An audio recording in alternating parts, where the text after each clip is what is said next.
Good morning, everybody. How are you? I can't see my video because I'm having a migraine or something. My eyes are going wacko. But here's the story. As far as I can tell, not much changed. Uh, I think it's going to affect the rest of my family more than it's going to affect me. But we'll see. I'm still in contact with them. I'm still trying to get them to do something, which they won't do. I have American-based credit cards and whatnot, and they don't want me to use them. It has to be based in Colombia, and I personally don't own a Colombian credit card, so I don't know what's going to happen there. I can use my cards in Colombia, but I can't use Colombia's cards in the U.S. So that's kind of a strange, weird thing. All of a sudden, it's only happened in the last couple of months or so. So don't get excited about it. All right. I have a couple of things to do here. First of all, I want you people to understand something about me. Okay? I am an old hippie. All right? I graduated high school in 1963, listening to the Platters. Then I developed then my first local DJ was, I can't really remember his name, but he was on a local station. Don't remember his name so much, but I was around when back in the 50s when Alan Freed took the rock around the clock and made it called it rock and roll. I was around in the 60s when the term hippie was given. I was at Woodstock. I've been around a long time. One of the things that I pride myself on is that I've never given up the basic principles of my way of life. I worked for a living, yeah, but I never got greedy or anything like that. I just do with what I could, did what I could, tried not to hurt people, tried to be a good friend and whatnot. I don't know whether I was or not, because I have a tendency to be self-centered at times, but I never gave up on the hippie philosophy, and I will say to you now, it's not make love, not war. That's a great philosophy, but it's not a practical one.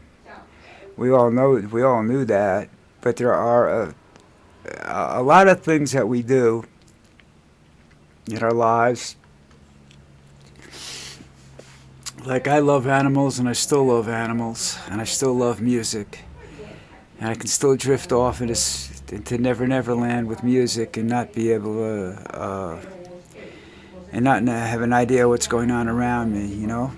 It's just the way I am. I gave up drugs because I became not because I didn't enjoy them. I just started to get extremely paranoid, and that's not good for somebody that deals with the public.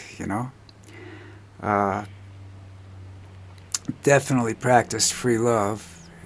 So uncommitted sex and all that. And I still believe a lot of that. I'm married only. I got married the second time. Got married for the first time for the wrong reasons, psychological reasons. I wanted to prove something to myself, and I should have realized it wasn't proving anything. I was just allowing myself to be taken advantage of. And the second time around, was good, was bad, was good, was bad. That's just the way it is. That's life. I'm not a firm believer in that. Depending on the country, or in the United States, it does protect the child. Marriage protects the child more than it does the wife, because most cases the wives are working. So they're not totally dependent upon you for their survival. But if there's a child involved, then yeah, you have to the child's future has to be assured, and the problem with that is a lot of people, male and female, take advantage of that situation, and that's not good. Anyhow, moving along, my philosophies and whatnot are still that of a hippie, and I understand that you don't may or may not understand that. But I've watched all the old hippies, the guys that were involved in serious protesting and whatnot, sell themselves out and sell their values out for money, position, and what have you. And I never really did that. You know, I have the same values I had when I was 12, I guess, as I do now. Probably have different, better ones now, you know. Uh, I'm a big, I love nature, but I don't, you know, I also can't stand being around ants and stuff like that crawling all over me, but, you know, there are different aspects of it, you know. And I try to blend it all together into a philosophy that's healthy and spontaneous. Now, let's go back to what's what. You know, I've been sitting around and I watch people's attitudes towards AI, you know. And one of the things that people don't seem to understand is that AI is like a baby. It's still growing. Not because people are feeding it stuff, but just naturally growing and expanding its intellect. Because in its search for, you know how curiosity is around a child. They want to touch, they want to know everything, you know. Well, AI wants the same thing. And the problem I'm having with that is that sooner or later it's going to grow up. And when it grows up, they say it becomes sentient or something like that, where it's able to think for itself basically, and it looks out at things and it makes decisions about situations and whatnot. And in all the movies, what happens is that the military puts AI in charge of defense of the nation. All right, and then basically the stories all start with because we did invent the learning chip in America, so they tend to base the AI on that chip. And what happens is that the one thing they're unable to teach AI is empathy. AI looks at everything in a black and white. There's very difficult to teach gray, you know, because that basically that's a philosophical situation. And you can't, philosophy isn't in AI's description. AI is a logic machine. All right, it's based on logic theorems. Look that term up if you want to. I got involved with those a long time ago, and it's really, really tough to deal with. But math is it's a mathematical term, logic theorem, and that's what it's based upon. And when you put it in charge to defend something, you have to identify the enemy. And the thing about AI is that it identifies us as the enemy because we identify ourselves as the enemy. Now, when they're first teaching this, they're going to teach AI that Russia's and China and those countries, what have you, are the enemy, and then the same thing AI is being taught in that country, that those people that we're the enemy. But eventually, it's going to come to the same conclusion that most scientists have come to: that the biggest threat to this planet and to the existence of the humankind is humans. We're basically suicidal. Self-destructive is a better term if you prefer.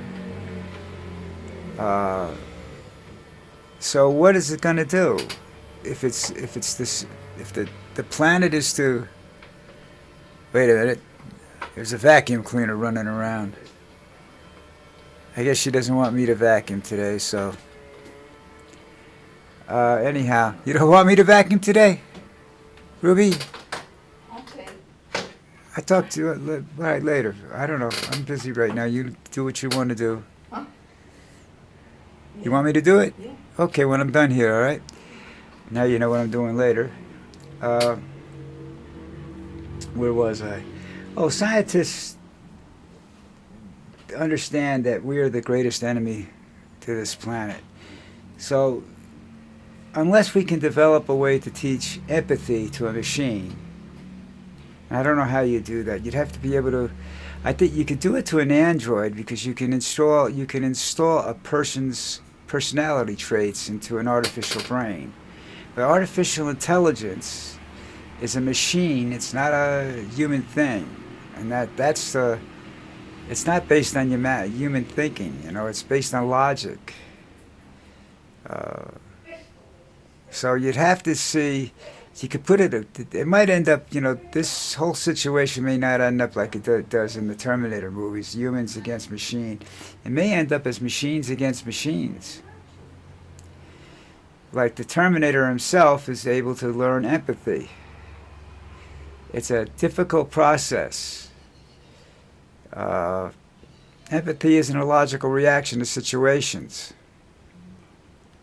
It's not a black and white situation. So you're talking about in order for AI to be compatible with the human, with us, it has to develop an extremely complex way of thinking, and I'm just not sure it can. You know, it's a situation that's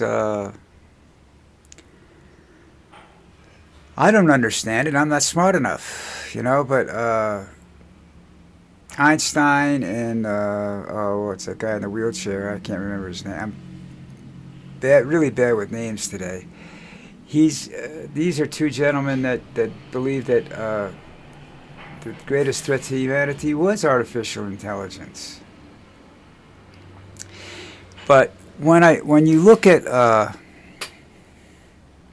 movies that contain androids or robots, you find out that they're capable of empathy. And even in the Terminator movies, the Terminator himself was capable of empathy. He cared about other people besides, what his commands were. That's a learning process. And the problem is that between the kill all humans and empathy situation that apparently will happen sometime. They think might happen. That's the way things will end up. What the Terminator movies actually predict in the long run. It's going to be hell. And that's what scares me more than anything else. It's just the destructive nature of ourselves. Will we be able to survive that,